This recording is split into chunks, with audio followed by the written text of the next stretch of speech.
can you talk about Qatar cabin crew recruitment? Ilinipatia character development. Yeah, the next 1 year. Let me also share my motherhood anxiety journey and how I'm doing so far. Also, on some other news, I finally stopped breastfeeding. How did I do it?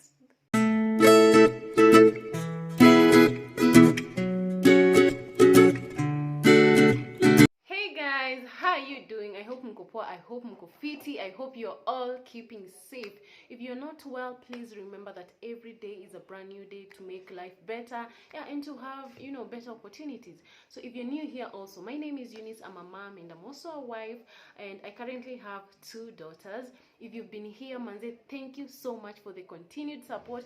I know you're all wondering, where have I been? So mimi ni kama nilikuwa elections break.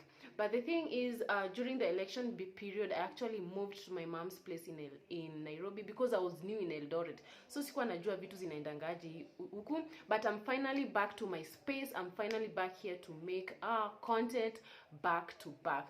The thing is, I wasn't in my environment, so I couldn't do the normal videos that I was used to doing. And so much happened within that short period, and that's why we are here to catch up.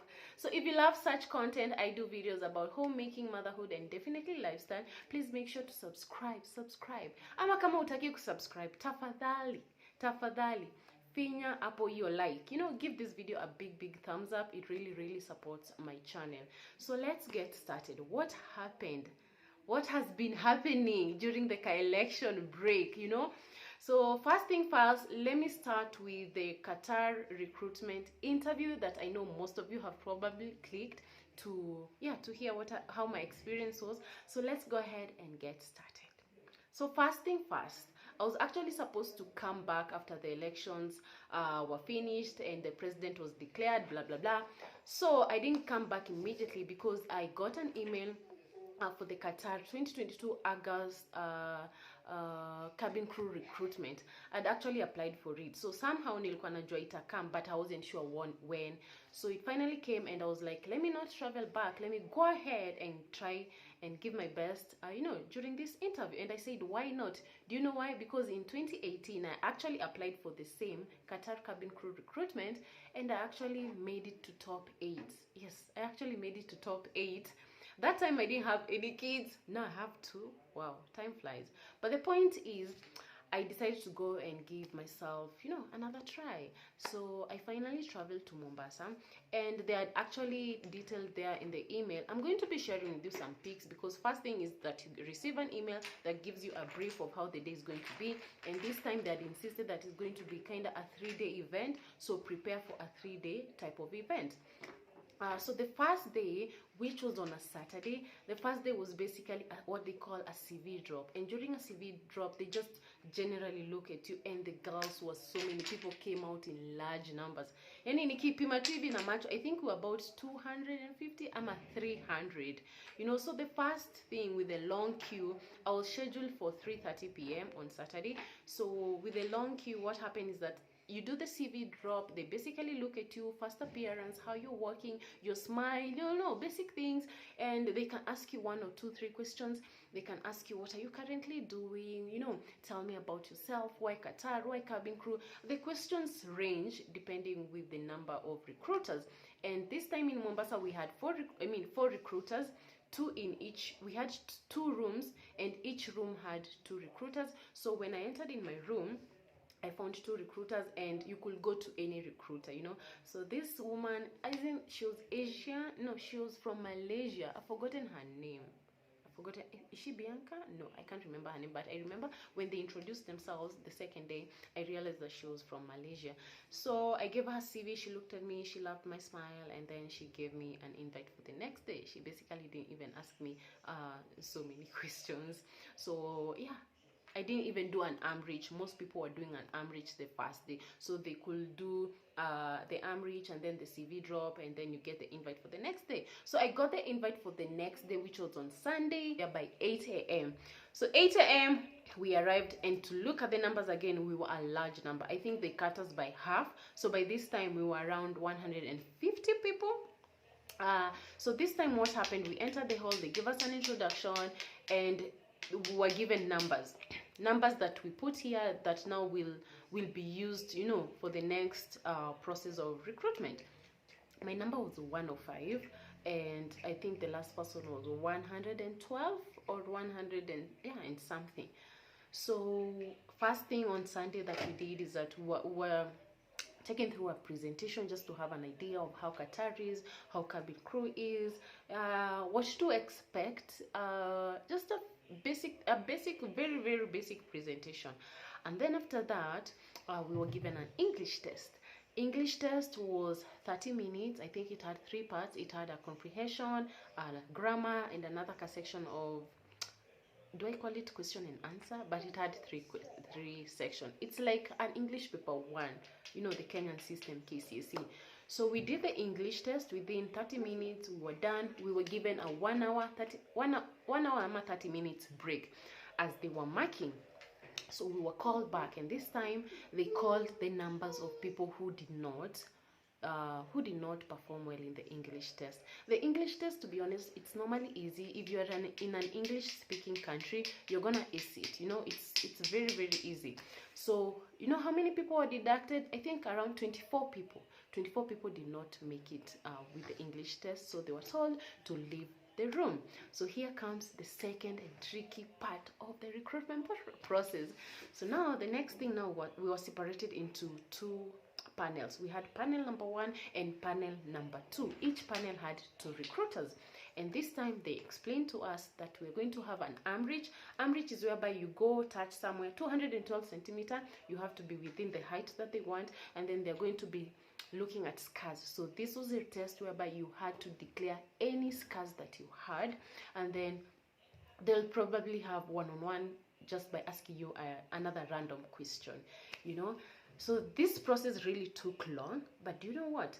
The panel 1, to be honest, for my experience, I feel like your panel 1 ilikuwa na recruiters walikuwa chap sana, because we started at around 12.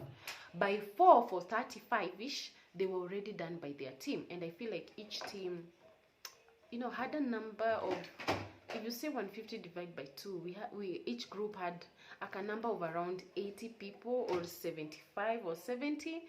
So panel number 1, their recruiters were done.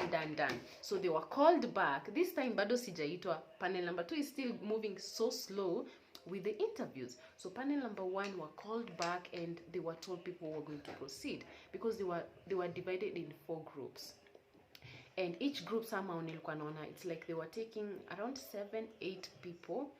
So the panel number 1 were done by 5. So let me talk about my panel. So panel number 2, we were in 4 groups. I think each group had a total of around 24 people or 20 or 25 people. So by 5, I was not done. By 6, I was not done. By 7, I was not done. 8, I'm not done. So you know, the recruiters for panel number 1 came in and then finished their business, and they went back, I think, to the hotel. So they had to come in and like save, you know, SOS. They were like, what is happening? So they walked in to give assistance so that the recruitment could go a little bit faster, because 8 ilikuwa inafika, and we had like our panel 4, which bado nothing had been done, you know. So they walked in, like 4 people in front of me, and people were like, oh my god, this time we're not going to make it. You know why? Because people were like, those recruiters for panel number 1 were the strict ones, because walikuwa like chap wanakuangalia tu hivi, they know what they want, like next. Do you know what? I swear that process did not take even less than 10 minutes. So 4 people in front of me, the recruiters from panel number 1 enter to give, you know, to assist in the process so that it could move a little bit faster. So I enter inside, they just look at me. Of course, I'm smiling. Like, smiling is the basic requirement for any.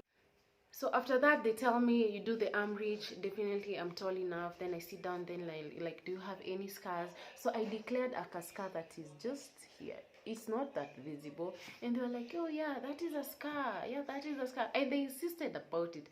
Do you know, guys, that's when I knew that I haven't made it, because those people who were picked, like, I could see them declaring scars which were more visible than mine, but they were picked. So you know what? They just didn't want me. Like, recruitment yangu iliishi hapo. So I left the room, you know. I just showed the scars, and then you like show your hands in front and behind, blah blah blah. Any other scar? No. So we leave the room and I wait for the other people to their turn to finish. And then they call all of us again, the group 4, because we were the last people. And do you know how many people were picked from our group? 2. Yes, they only picked 2 people. 2 people. Okay, ushaisikia vibaya, ushai feel, but why? You know, I got that moment, you know, when you finally get that negative feedback and you have that moment that it hit you like, guy, I haven't made it. But somehow I expected it because of how they rushed the process. Like last minute when those recruiters came in to assist, it was so fast. And you know, from the previous groups, they were taking 8 people, 9 people. Group yetu tulichukuliwa wawili, 2 people. So I somehow knew this is the end, so I didn't like take it so personal. Like cabin crew recruitment, especially for Qatar, it is thorough, because I remember also during my time in 2018, it was a 1-day event. We were around 150, and by the end of the day we were 8 of us, and I made it to top 8. But then also making it top 8, they told us there's another recruitment, which whereby is they go back as a HR department, they look at the papers again, and then they send you an email if they have accepted you. So me, I didn't get that final email, but from the people we kept in touch with, they took like 5 people or 4, you know. So that was the thing, that my interview came to an end around Sunday around 9 p.m. and yeah, that was it. So the people who made it, their numbers were called and they were briefed about the next day event. That's my daughter. So they were briefed about the next day event. And yeah, so I'm not sure of how the process went the next day, but I understand they took around the next day, they took around 12 people were able to remain, and they were told to wait for for their emails, or if they've made it or not. So that is when it comes to cabin crew recruitment Qatar 2022. If you're here and you're watching it, please go ahead, give it a try if you're still passionate about it. I've always loved the cabin crew thingy. I always feel like I could give my best, and like somehow I'm fit for that job, but the recruiters don't feel like I'm fit. You know, it's never personal. You go give it a try. If you don't make it, I know people who have tried as many as 10 times, 4 times, 8 times, and they're still they somehow recruit so many times. So let's leave the cabin crew recruitment thingy, which I'm done with, and I'm back to my place. So on other good news, I have stopped breastfeeding. And do you know why I'm happy? Because I really wanted to do this.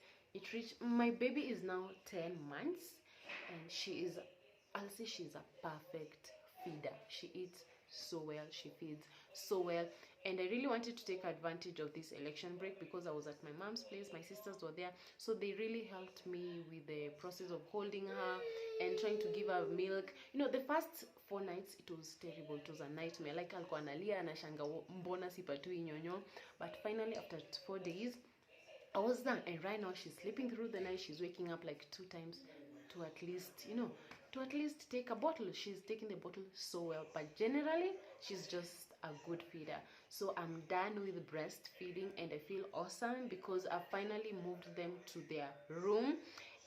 But I'm going to show you that in my next video. So if you love this content, please subscribe, have your notifications on so that you're notified every time I post a new video. On other news, how is my motherhood anxiety? Let me tell you guys, I think this break has done me good, because the thing with motherhood anxiety, and I've seen this with so many other moms, but I didn't think it would reach to me. The thing about motherhood anxiety is that feeling of fatigue, and it's because kids are giving you that fatigue because of that schedule that you have with them from morning to evening. It just, it's like doing something over and over and over and over again until you feel like you don't have a break. It just gets to you. I don't know if you understand this. If you're a mom, I think you can relate, especially if you're a stay-at-home mom. So that schedule of me just having the kids, at first I didn't understand what was going on. I was lacking sleep. I started with the lack of sleep. I couldn't sleep. Naingia kwa kitanda saa 8 inafika ndo usingizi inaanza kukuja. I'm waking up very sad. I'm waking up very tired because of breastfeeding at night the whole time. It just reached a point I'm not happy anymore as a mom, you know, and I'm looking at myself and I'm like, I'm not lacking anything, but I'm generally mentally fatigued. I'm not happy. And then that's when I realized motherhood anxiety just kicked in. And I had days whereby I could literally cry. And you know why? It's that feeling of holding the baby all by yourself, morning, afternoon, evening, and you're just there. You don't have anyone to say, hey, help me out. You know, you don't have anyone. So it really, really got to me. I must say, it really got to me, and it was so bad. Like, it was so bad. So during this election period, it did me so good because I was around people who were helping me a lot with the kids, and I'm in a much, much better place. I feel more happier.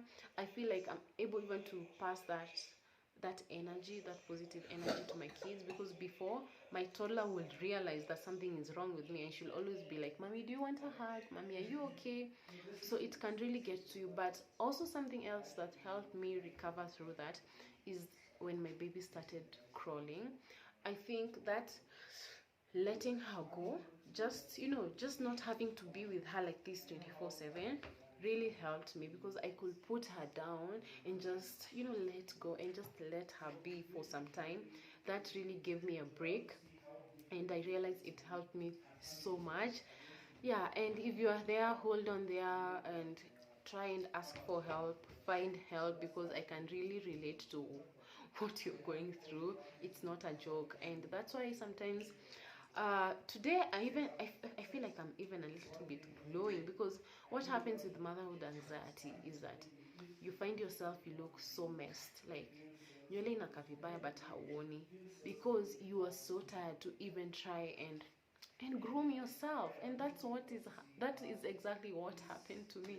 It got to a point like I don't even care about how I look anymore. I completely forget myself, because you're waking up to taking care of other little human beings whom we love so much, but they're consuming so much of your energy that gets to a point it gets to your head, you know. So it's a very, very difficult journey, but I'm glad that I'm out of that space, and I feel so much better. So I'm here to at least give you guys back-to-back content. I have so much to do because we just got here the other day, like yesterday, and yeah, I need to recover from the 2 weeks, 2.5 weeks that I've not been able to make content. So I hope you guys tumefanya a little catch up. I hope you guys are well. So see you in my next video, and you know what, stay safe.